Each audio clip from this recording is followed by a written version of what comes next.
En la voz de los especialistas, Avan Noticias presenta La Tertulia en Contacto.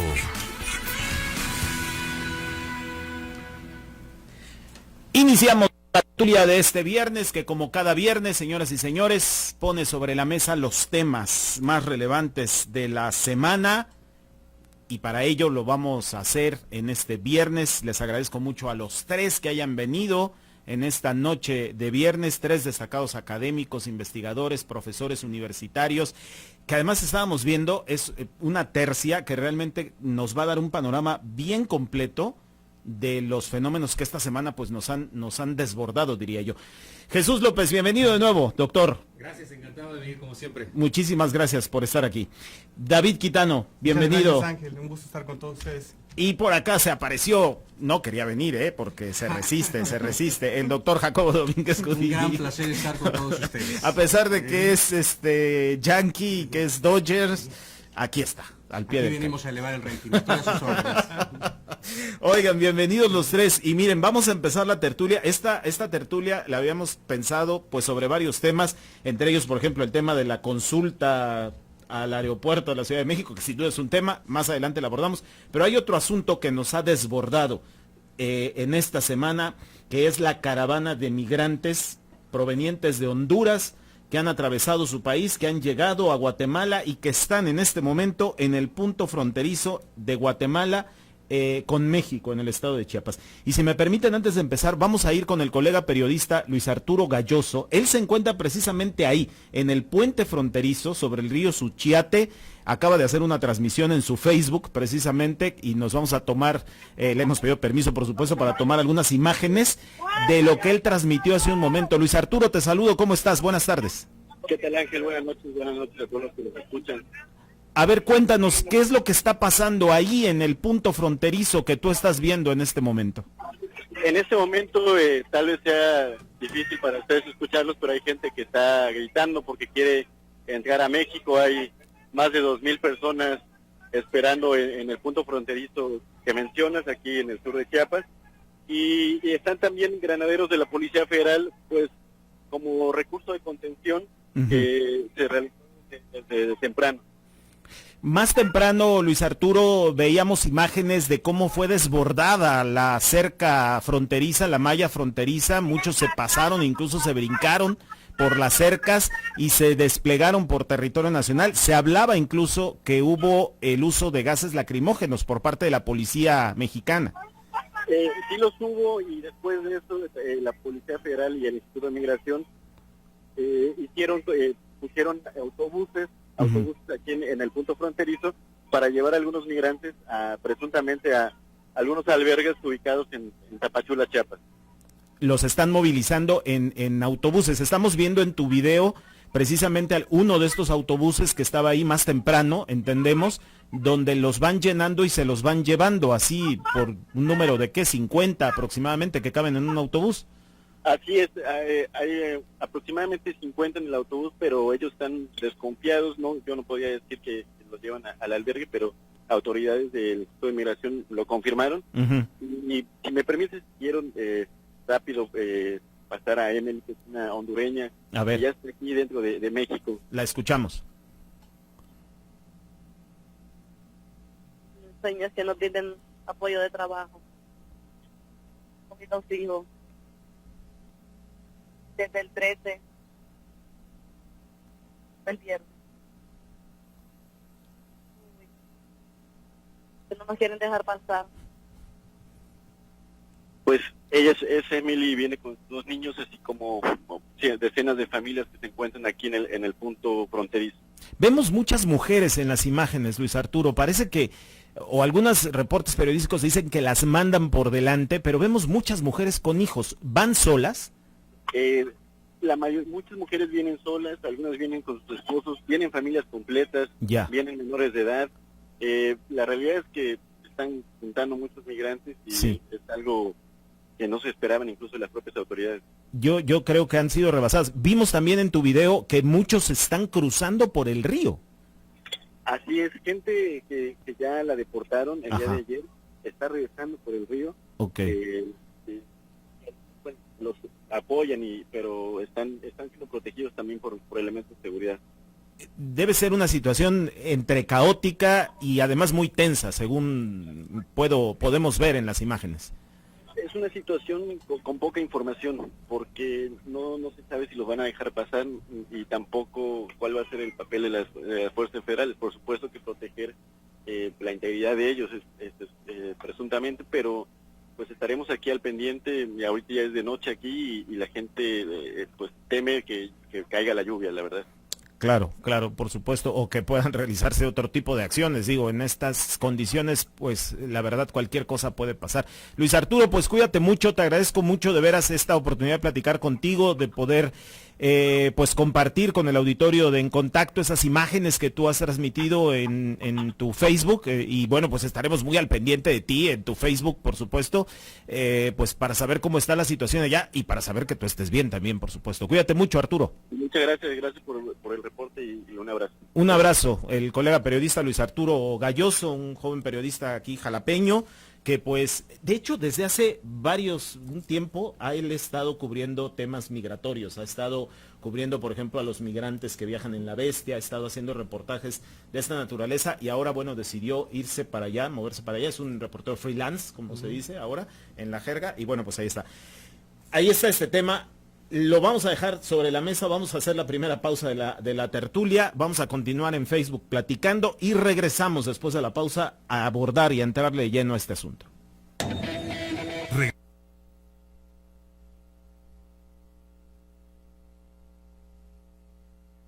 Dice Fernando.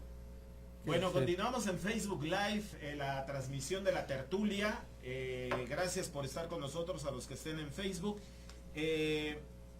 Dice Fernando Hernández que el máster Jacobo Budini no me robe frases, me dejó nada más alborotado de que iría al Contacto Deportivo. Yo no sé. Lo que pasa es que no me invitaste formalmente, pensé que era una colusión que tenías con Ángel, porque ya los conozco, como son de mañosos, pero cuando me invites ahí estaré con gusto. Bienvenido también al Contacto Deportivo para que tertulies también. Encantado de la vida, un abrazo a Fer. A ver, estimados contertulios, ¿qué va a pasar con esta ola migratoria? Jesús, tú que estuviste en un país del Caribe como embajador de nuestro país, que es un país además, no sé qué tan compleja sea su cuestión migratoria con Venezuela y demás. Muy compleja, pero mira, el tema en México, como yo lo veo, es que el flujo de inmigrantes de Centroamérica y del Triángulo del Norte, Honduras, El Salvador y Guatemala, es continuo. Claro. La cantidad que vemos ahora es inusual, claro, por cualquier época. Sí. Y también el fenómeno que hayan tenido que cerrar, lo que se ve ahí, las rejas, es la reja del recinto migratorio y aduana. Sí. Entonces es como un patio amplio, que como la parte guatemalteca fue pues prácticamente derribada la cerca, entonces se metieron ahí y ahí ya los contuvieron. Ahora cualquier país en el mundo no puede renunciar a control sobre sus fronteras, y mucho menos a los controles migratorios. Lo que no va a ocurrir, más que lo que va a ocurrir, lo que no va a ocurrir es que abran la puerta y todos y pasen. Eso no va a ocurrir, porque claro, pues no sería inaceptable por cualquier medio. Lo segundo que va a ocurrir es que efectivamente van a abrir la puerta y van a ir entrando por contingentes. Eso es lo que yo supongo que van a hacer. Los van a llevar o ya sea a la estación migratoria o a albergues específicos y van a tomar los datos de cada uno. Porque México no se podría dar el lujo de dejar entrar indiscriminadamente. No sabemos quién está entrando. Claro. Muchos de ellos son los migrantes de circuito, se les llama. Es decir, entran, los protegen, los retienen en la estación migratoria y los regresan. Y esos mismos vuelven a intentarlo. Algunos veces llegan más lejos, incluso llegan a Estados Unidos y los vuelven a regresar. Sí. De todos ellos hay una ficha biométrica. Puede ser que algunos de ellos hayan cometido algún delito, puede ser que no. Entonces, yo creo que el gobierno mexicano va a administrar esta contingencia y va a analizar caso por caso. Para tratar de ver algunos quiénes puedan pasar, les dará quiénes no. Un permiso de internación. Claro. Algunos si tienen delitos los va a deportar y los va a entregar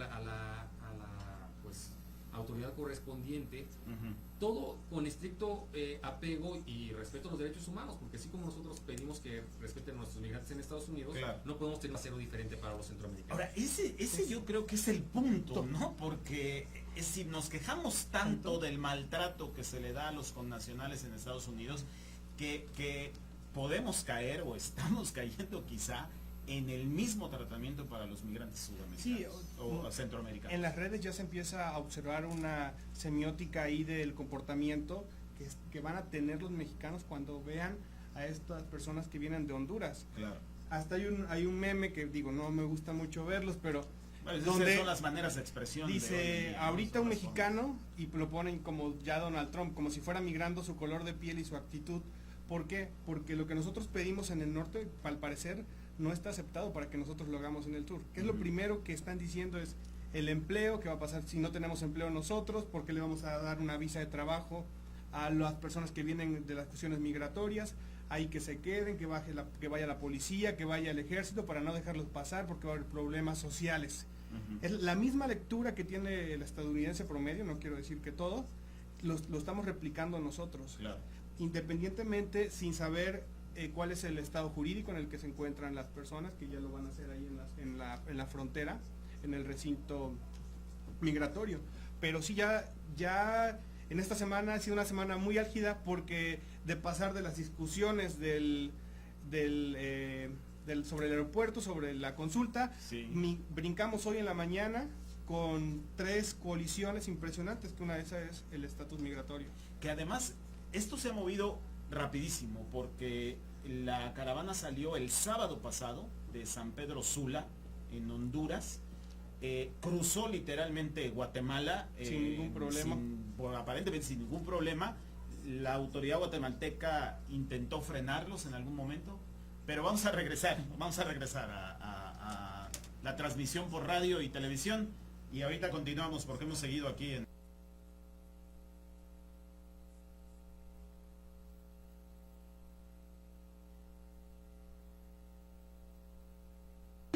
Continuamos la tertulia en contacto.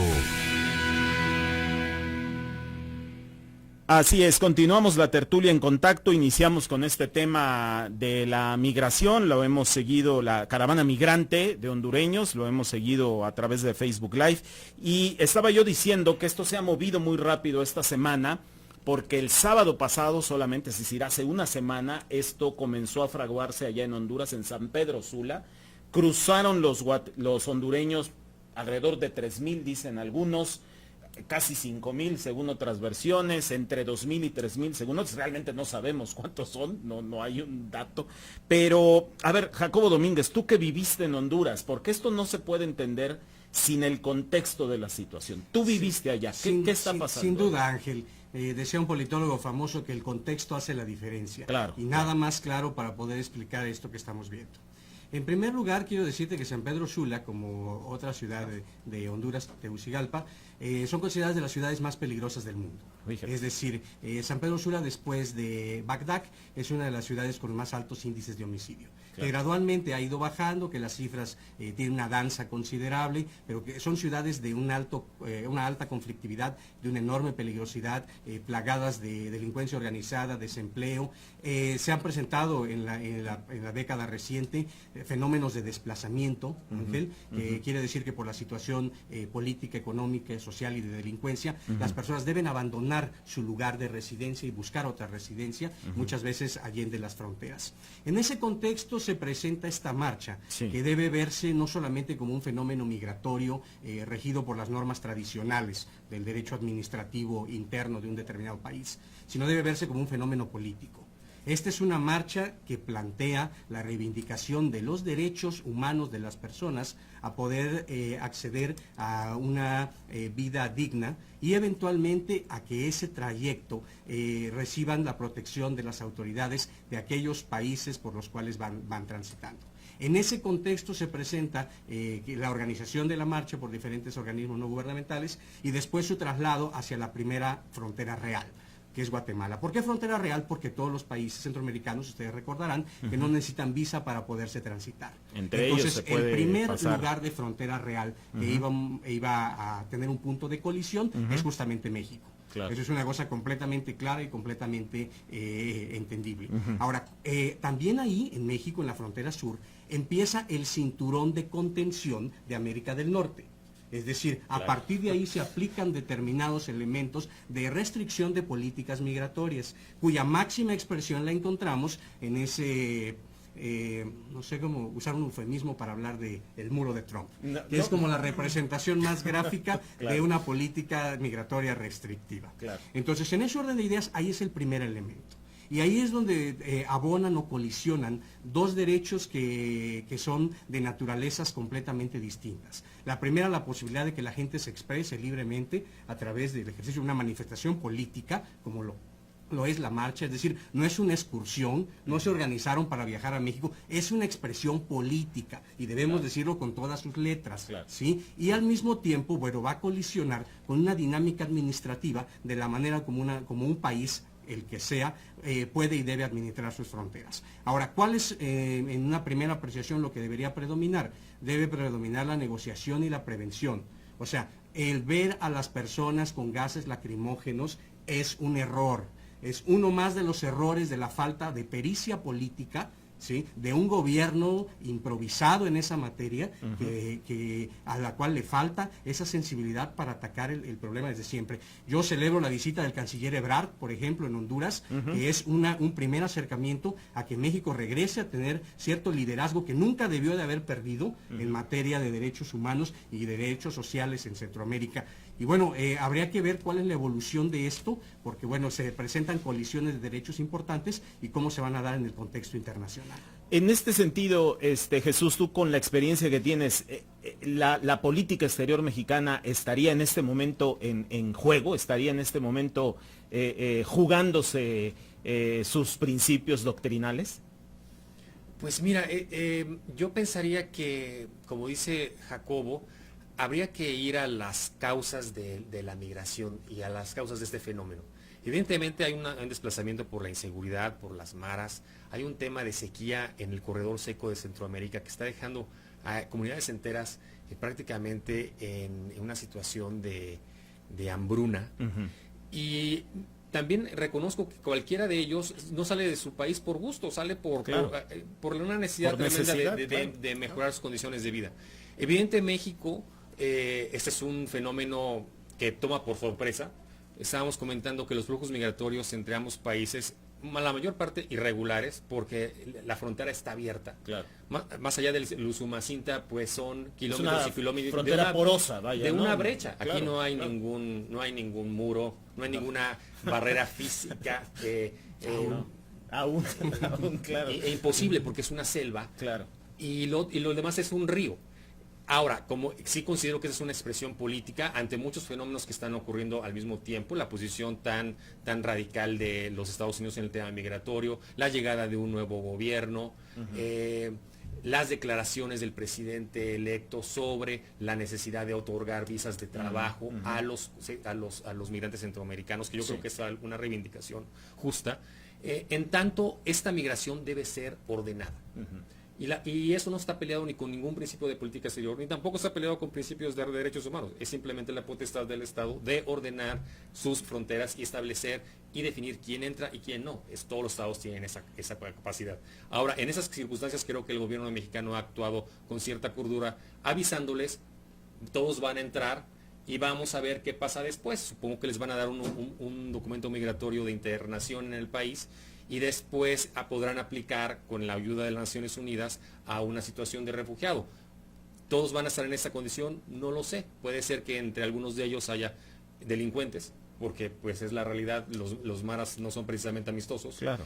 Y puede ser que otras personas estén siendo perseguidos por los maras y que tengan todas las condiciones para solicitar asilo. Este asunto, por ejemplo, de otorgar visas humanitarias u otorgar visas de trabajo temporal, es algo que también ha despertado muchas suspicacias, sobre todo en redes sociales. David, tú que le das ahí un seguimiento muy puntual al tema, no faltan quienes, comenten que estos centroamericanos, si les dan visa de trabajo, nos van a quitar empleo a los mexicanos. Es un asunto también que está por ahí. Sí, se vuelve una constante, de hecho fue trending topic en el Twitter, porque el individuo siempre quiere maximizar sus utilidades y ahorita bajo esta condición, al decir son más de 3.500 personas las que puedan insertarse en el país, pues en primera instancia va a dañar nuestros fuentes de trabajo, o va a haber mayor demanda, ¿no?, de los puestos u ofertas, según como se vea.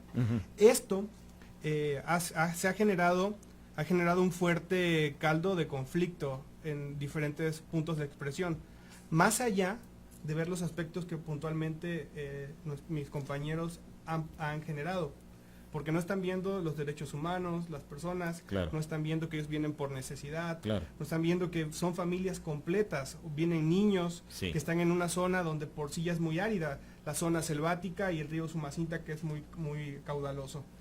claro. Entonces ellos la población, no digo que todos, pero no están siendo receptivos a la posible internación de este contingente. Claro, claro, claro. Ok, vamos a ir a la segunda pausa promocional en radio, en televisión. Nos vamos a quedar todavía platicando del tema y de los otros temas, por supuesto, de la semana, de la agenda de la semana aquí en la tertulia. Regresamos, vamos a la pausa. Regresamos, la tertulia en contacto.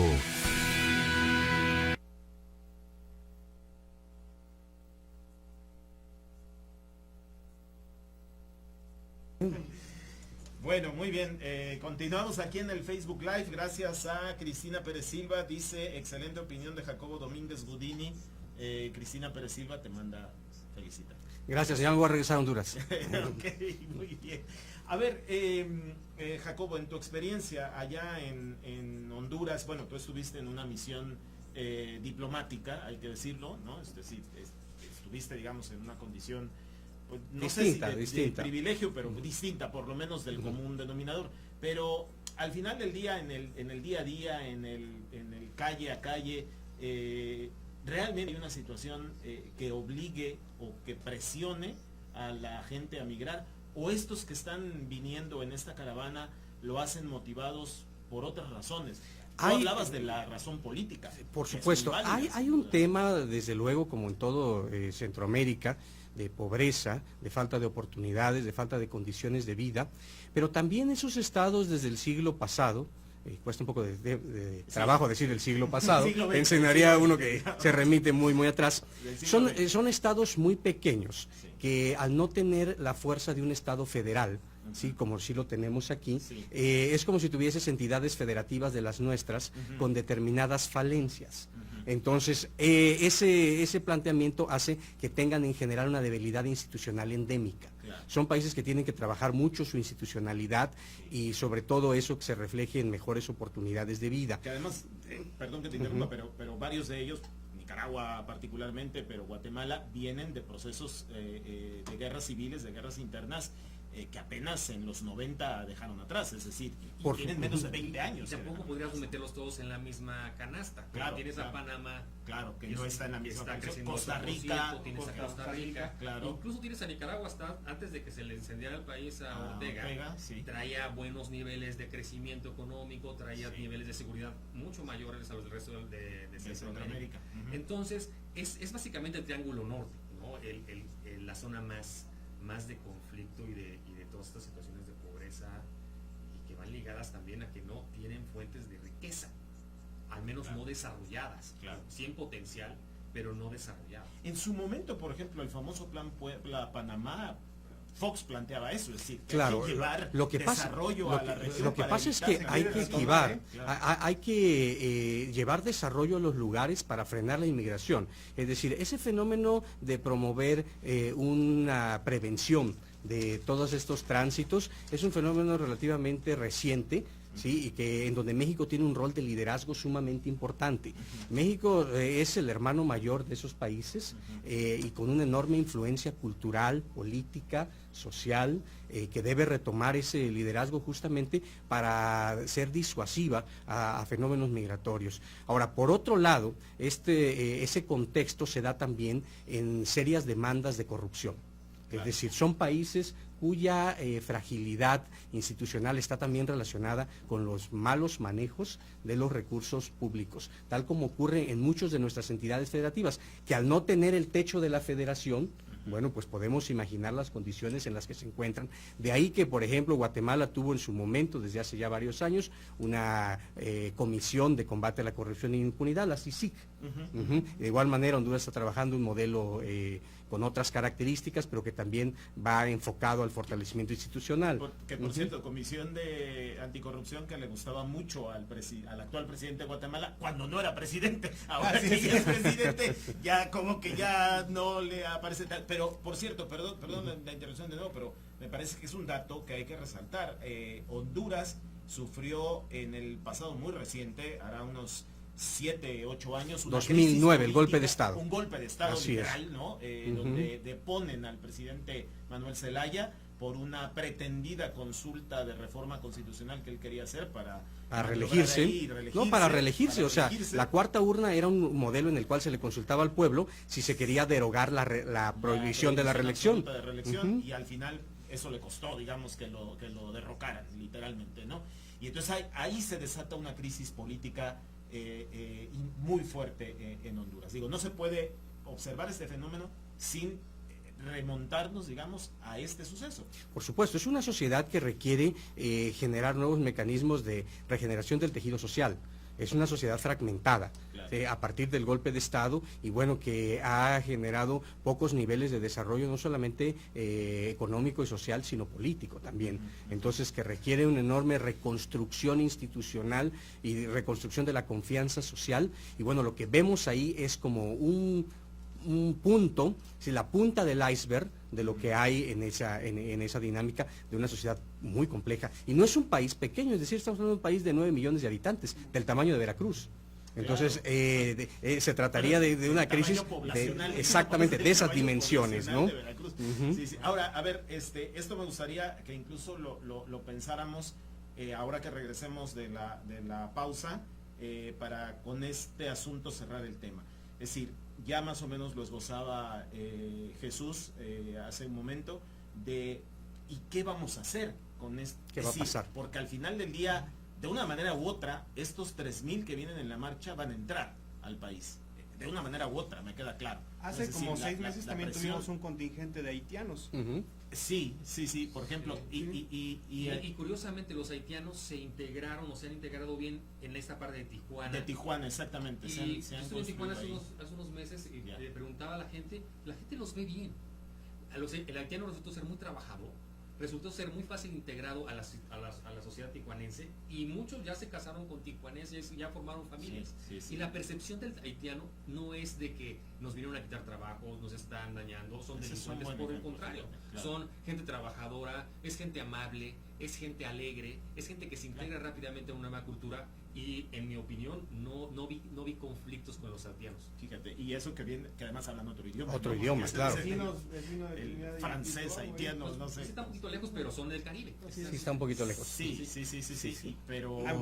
Con República Dominicana. Correcto, exacto. Eso sí. Son vecinos. Y diametralmente opuestos. Pero en tasas de crecimiento. Así es. Pero además, por ejemplo, con los haitianos ha pasado un fenómeno muy curioso. Además de la integración, digamos que la vida sigue, porque la vida sigue. Los haitianos no venían de Haití, venían de Brasil. Exactamente, eso es lo que iba a decir. O sea, no llegaron directamente de Haití, sino que venían por otras vías. Que salieron de Brasil por la situación precaria de Brasil, y se movieron hacia México y terminaron varados. Iban obviamente buscando llegar a Estados Unidos, pero terminaron varados pero esas sociedades como en el norte, ¿no? porque hay maquiladoras, porque hay una actividad económica muy vibrante, porque son ciudades de frontera, pueden asimilar este tipo de poblaciones, claro, como le pasó a Tijuana. Claro. Yo no sé si los centroamericanos puedan ser asimilados en esta parte sureste de México. Lo vería más complicado, porque es la parte más pobre del país. Además, claro, sí. Es decir, darles visas de trabajo o permisos de trabajo para que trabajen en dónde. Sí, o para que se queden a hacer qué cosa. Cada quien da lo que puede, ¿no?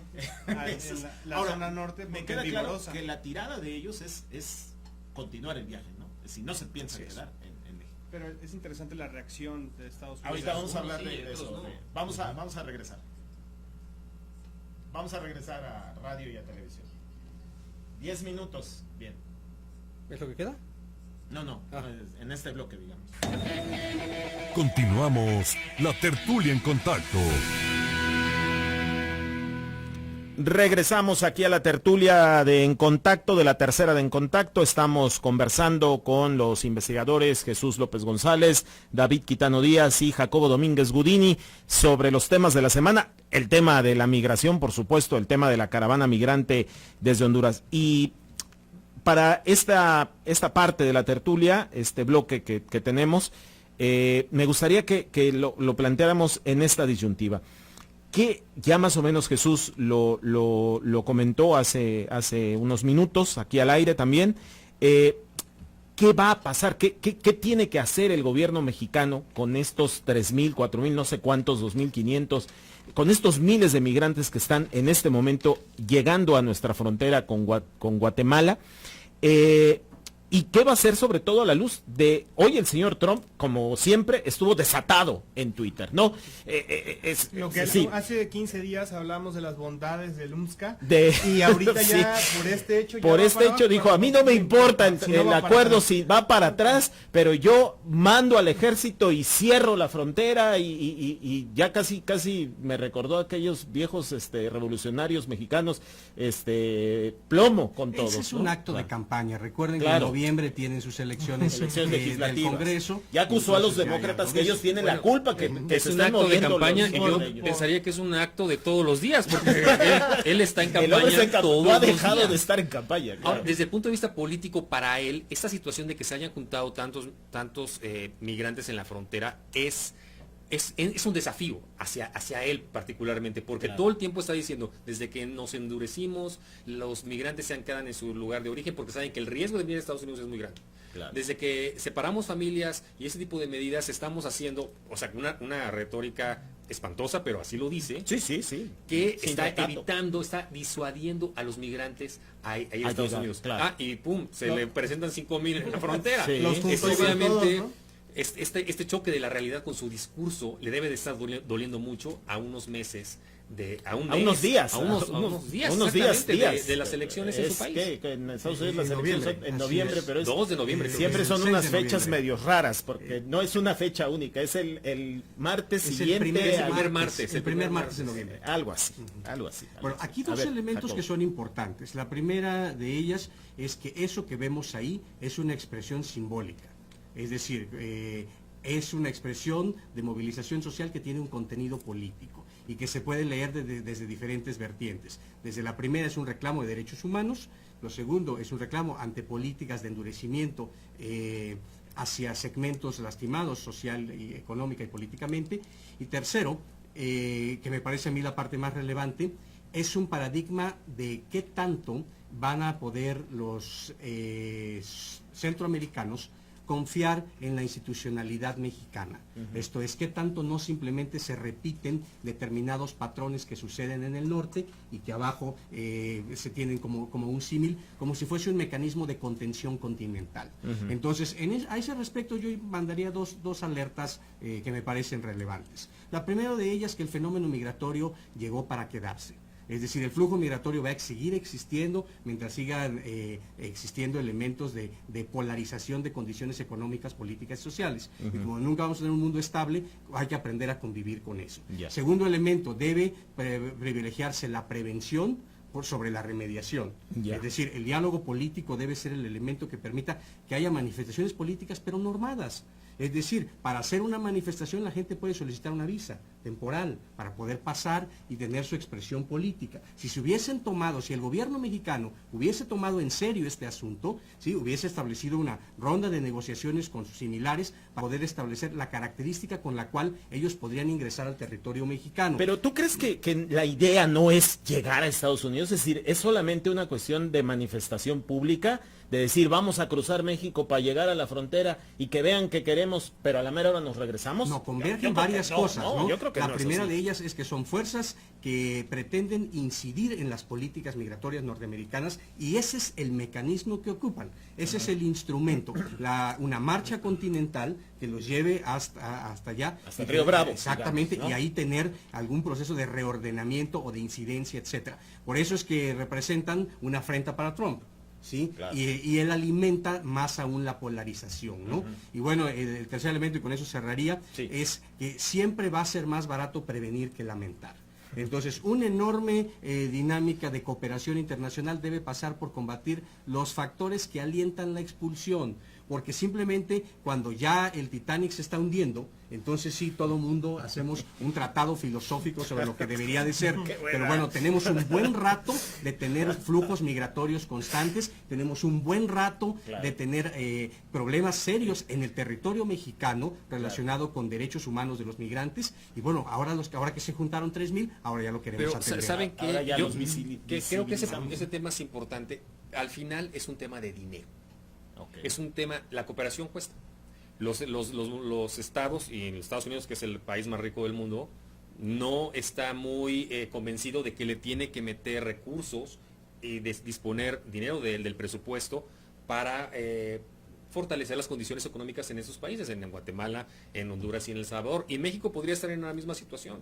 Aún si podríamos, México destina alrededor de 200 o 300 millones de dólares a la cooperación en Centroamérica. Algunos dirán que es mucho o es poco, lo hace de acuerdo a sus condiciones. Estados Unidos tendría que meterle más, Canadá tendría que meterle más, porque esto al final es un asunto también de voluntad política y de voluntad política acompañada de recursos, porque la cooperación sin recursos pues es una cooperación muy de discurso, pero no tiene efectos en el piso. Sí, David. es correcto. Como comentaban, ahorita vemos el fenómeno porque es un fenómeno aleatorio y por volumen llama la atención, pero en esa zona fronteriza 500,000 de personas por semestre transitan. Están cruzando, claro. Pues datos Sí, sí, sí. igual, algunos dicen que 1,000,000, otros dicen Claro. que Hay 400. que ver nada más la bestia, ¿no? Así es. Así es. Esa pasa todos los días y Sí. es constante. Sí, Ahorita sí. lo vemos porque es un fenómeno porque por volumen impacta y por las condiciones del contexto. Ujú, ¿Por qué?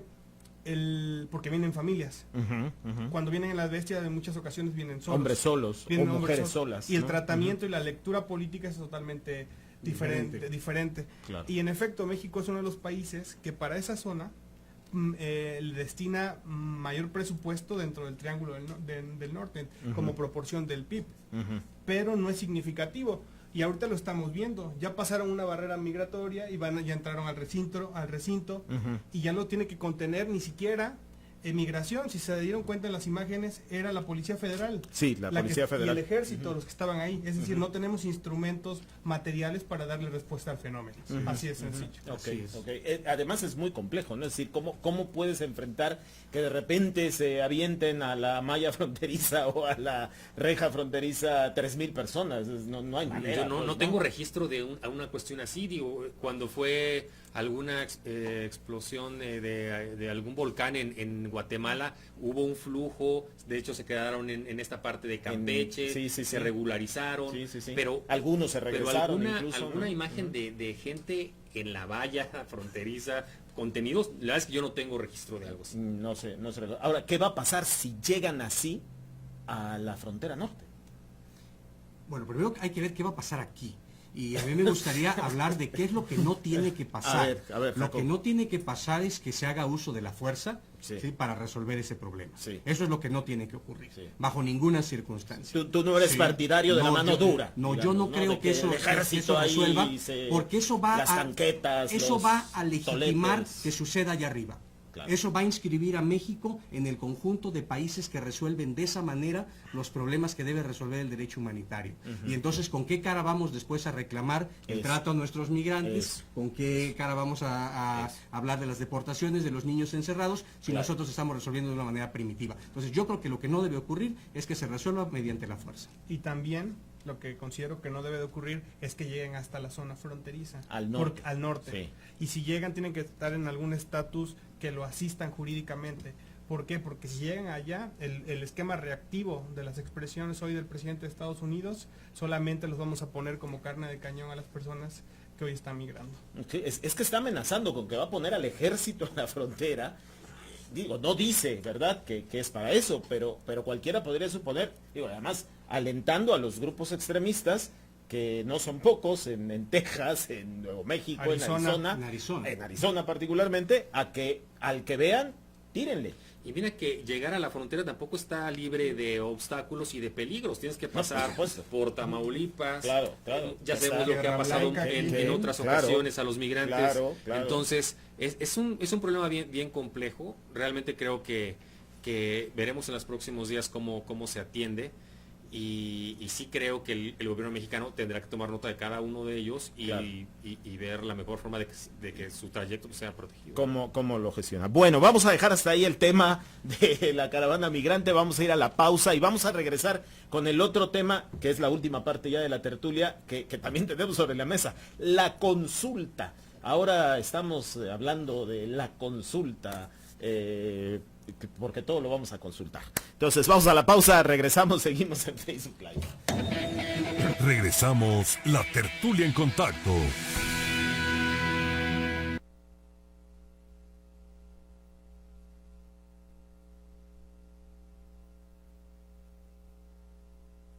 Bueno, seguimos en Facebook la transmisión de la tertulia, en lo que estamos en la pausa de digital 96.9 de radio y de Digicable también.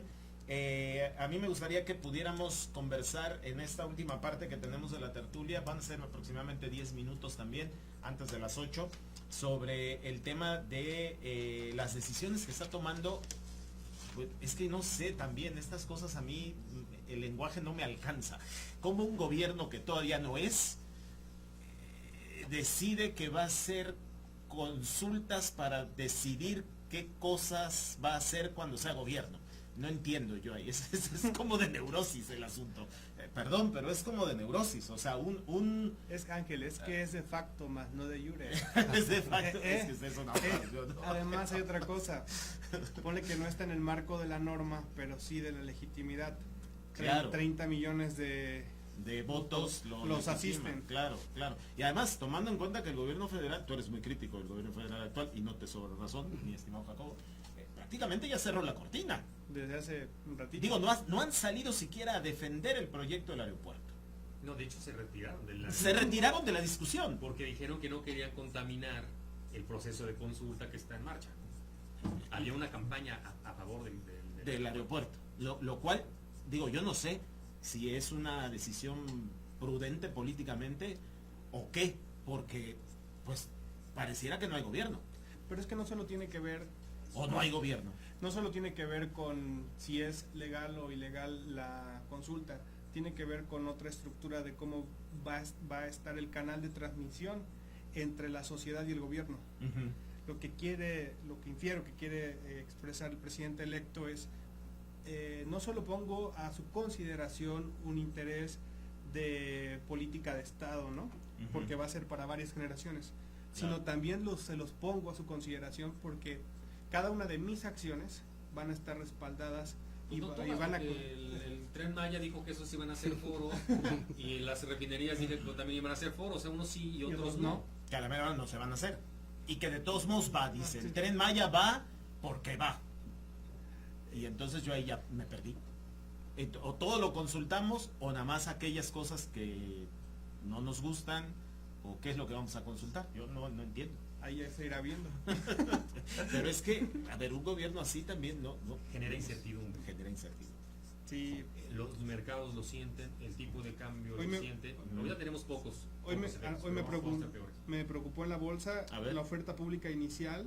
Se pensaban recaudar 300 millones de dólares. Nadie ofertó por algunos activos. Y de ahí, lo otro que me preocupó es la empresa esta departamental que es de allá de Sinaloa. Ya. Canceló una compra por $1,000 millones de dólares. Oh. Eso sí. ¿Por qué? Porque es después de la otra de la otra gran tienda de Estados Unidos es la que Unidos. más empleos generan en este país. Hay un colchón de confianza, de capital moral y de certidumbre. Sí. Pero ese colchón no es eterno. No, claro. Entonces puede ser más chiquito. Y cuando se desaparezca, ahí se van a empezar los problemas. Claro. Y el bono democrático dura muy poco. Sí, ¿no? es efímero. Digo, son 30 millones de votos, pero El bono democrático, como todos los bonos, se gasta. Entonces tienes que saber en qué lo tienes que invertir. Tienes O sea, que saber cómo lo vas a administrar también, ¿no? Porque si no, se te acaba. Y puede ser que también, así como se acaba, puede ser que se fortalezcan. Claro. Con buenas decisiones al final del día, ¿no? Claro. O sea, dependerá de eso. Bueno, vamos a platicar, mire usted, vamos a platicar de esto ya en los últimos minutos que nos quedan de la tertulia, así que continúen con nosotros a través del Facebook Live, porque va a seguir la transmisión, vamos a retomar la transmisión ya en breve a través de radio y también de televisión, de la transmisión que tenemos normalmente de este programa informativo. Yo voy a aprovechar porque luego ya no me da tiempo al final, entonces de una vez les agradezco de veras que hayan venido en esta noche. Nos vemos, si se puede, en 15 días, aunque bueno, no sé, porque luego días de muertos y estas cosas, acá el señor Jacobo se va a comer muchos tamales y muchos ¿no? Bueno, regresamos a la tertulia. Si se puede. Claro. Traemos unos tamales para la siguiente, ¿eh? Eso. Luego nos dicen que andamos pasado de tamales, pero regresamos.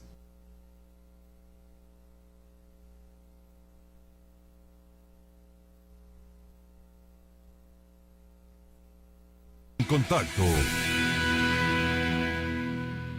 Así es, regresamos y continuamos a la tertulia de En Contacto, ya los últimos minutos de esta tertulia, platicando con mis estimadísimos contertulios, Jesús López González, David Quitano Díaz y Jacobo Domínguez Gudini.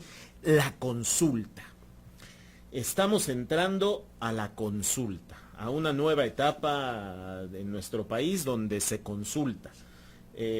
Para ver si se construye un aeropuerto en un lugar o si mejor se amplían pistas de uno y se hace en otro al mismo tiempo. Yo no sé, porque yo realmente declaro que en cuestiones de aeronáutica civil no le sé mucho, pero pues hay que ir a la consulta o no hay que ir, o qué se trata esto. Dos ideas primero.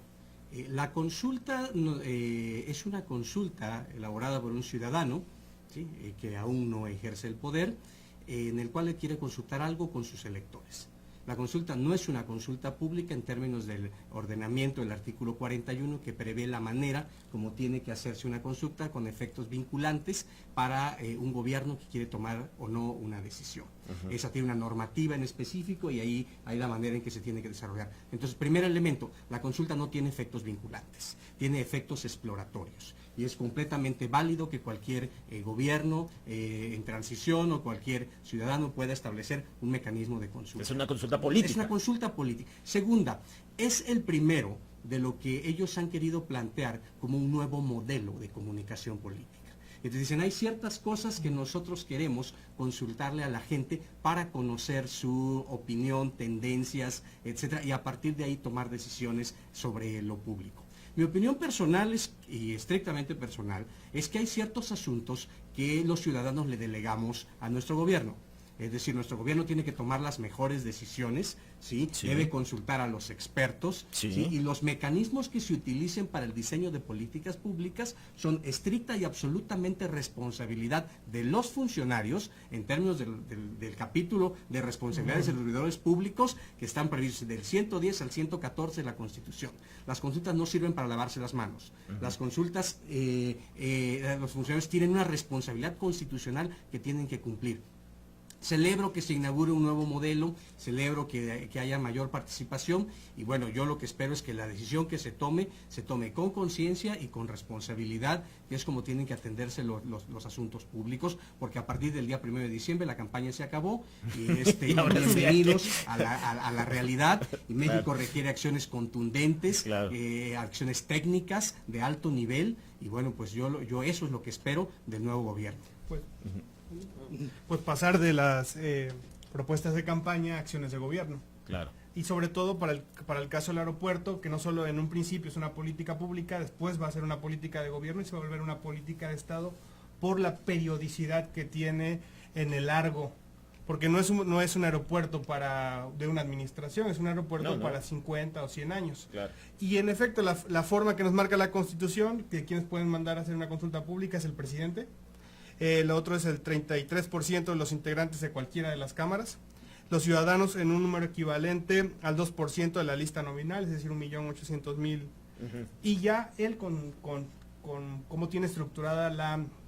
Pero además es todo un proceso, ¿no? Es decir, tiene, por ejemplo, lo que se quiera consultar, primero la Corte tiene que decir si es constitucional o no. Y esperar hasta las próximas esperar elecciones, hasta que haya porque el lo tiene que proceso hacer el electoral, INE. porque lo hace el Instituto Sí, Electoral. esta es una sí. consulta que no es de esas. De esas no No es. es de esas. Pero Esas quisieron no. poner el nombre. No, de esa- pero los quisiéramos efectos hacer- de esa consulta, Dijo que son aunque no vinculatorios. sean vinculatorios o que no sea constitucional, tiene otros efectos que son tangibles para otros sectores económicos, porque genera incertidumbre. Claro. El hecho es que hasta ahorita se han ejercido, entiendo, 100 mil millones de pesos, o si no están ejercidos, están comprometidos para la obra. O Y eso invertidos, se van a claro. perder. Sí, sí se cancela. Por voz Sí del se propio cancela, claro. Javier Jiménez Espriu y por voz del propio presidente electo, han dicho, ¿saben qué? Pues eso, si no se hace ahí el aeropuerto, pues es una pérdida y ya la tendremos que asumir. Que el país no está para Ahí. andar perdiendo 100 mil millones de Pues, pesos. Pues deja O sea, tú ¿estás el de acuerdo? país, tampoco están los mercados, ni la Ni- bolsa, ni ni nada, ni ni- nada. ni- Bueno, hay gente que es pro aeropuerto y que pertenecen a Morena y tienen posiciones importantes, como el coordinador parlamentario Mario Delgado, que dijo, ¿saben qué? Yo estoy a favor del aeropuerto en Texcoco, porque hay un costo enorme que los vamos a tener que pagar los mexicanos y entre varias generaciones. Hay estudios que dicen que no puede haber dos aeropuertos simultáneos en Santa Lucía Y Ciudad de México. el actual. Y el actual. O en el Y Toluca. hay estudios que dicen eso, pero que la gente que quiere el aeropuerto en Santa Lucía dice que no son ciertos. Por el caso Claro. de Javier Jiménez Espriu, que citó a un estudio de Loasi, y Loasi tuvo que saber decir que no, pues que sabes que me malinterpretaste. Yo dije que no pueden ser simultáneos. Claro. Hay muchos elementos contradictorios y eso crea incertidumbre, y creo que esto lo vamos a terminar pagando todos, se vaya de un lado o se vaya de otro. Y un principio que es el de los derechos de propiedad. ¿Por qué? Porque ya hay contratos celebrados. El objeto del contrato, indemnizaciones, y además hay un derecho humano ahí, que es el derecho al trabajo, porque hay personas que en función de la localización que tiene el aeropuerto de Texcoco ya hicieron movimientos para allá en aras de generar fuentes de empleo. Ahora, hay quienes dicen que al final del día la decisión ya está tomada y que Bueno. lo único que se busca es legitimarla. Bueno, allá habría que ver, porque en un momento dado, si hay una mala política de un gobierno saliente, el gobierno entrante tiene todo el mandato para modificarlo. Claro. Es decir, si finalmente el aeropuerto no está planteado en un lugar viable, aunque que representa a la larga mayores pérdidas, como lo han venido manejando algunos actores políticos, Sí, con sí. determinadas filiaciones políticas muy bien preestablecidas, bueno, si es un error que se cometió por el gobierno saliente, bueno, pues que se modifique. La parte aquí importante es el sustento que debe tener esto, y el sustento debe ser científico. Es decir, esto es algo que tiene que arreglarse a través de los mecanismos técnicos que existen para eso.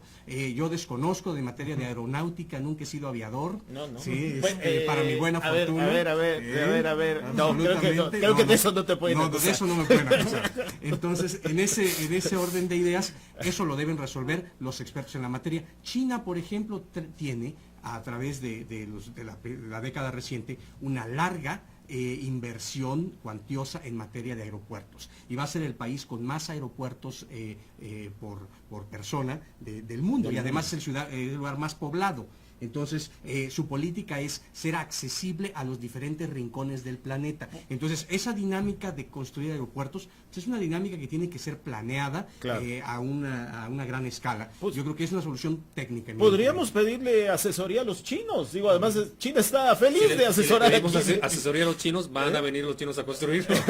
Sí. No, pero lo que Digo, yo creo es que efectivamente esa es una solución que tendría que ser técnica. Los estudios, al parecer, ahí están. Y esperemos que gane la cordura, ¿no? Porque es mucho dinero lo que está en juego. Y creo que hubo un problema en el concepto faraónico del aeropuerto. Traer al señor Foster a diseñarlo. Claro. La forma tan quizás cara de que pudieron haber hecho algo mucho más funcional y menos costoso. Y eso creo que en este cambio de administración pesa mucho. Y podría además plantearse, no sé, de alguna manera bajar algún costo, bajar la onerosidad. La parte, por ejemplo, la discusión es, digamos, planteada en términos muy simples, es, este aeropuerto va a causar daños al medio ambiente, y los daños medioambientales a largo plazo son peores que lo que podamos perder en dinero. Como cualquier acto de infraestructura genera daños medioambientales. Y te van a decir, el aeropuerto actual está ahí mismo construido, o sea, es el mismo suelo, es el mismo medio ambiente, es el mismo ecosistema, Claro. y el plan es que ese aeropuerto viejo se iba a convertir en un gran parque y iban a ser el otro. Claro, muy bien. Bueno, pues ya llegamos al final de la tertulia. Se nos acabó el tiempo. Como siempre, de veras, yo les agradezco mucho a los tres que se hayan tomado un rato de su tiempo para venir a platicar y a tertuliar y a darnos un poco de análisis y de luz sobre estos temas. Jesús, muchísimas gracias. Gracias, como siempre. David Quitano, muchísimas Gracias, gracias. Ángel. Y mi estimadísimo Jacobo, que vino hoy Jacobo, mire, lo veo usted aquí con su chamarra, pero en realidad Jacobo Tú viene sabes aquí. quién va a ganar, mi querido Ángel, Sí, tú cómo lo no, sabes. yo lo sé perfectamente bien. Mira, te voy a mostrar quién va a ganar la Serie Mundial, la va a ganar los Medias Rojas de Boston. Una comida, entonces, aquí. están Una de testigos. comida, claro, por ¿Va? supuesto, Ya.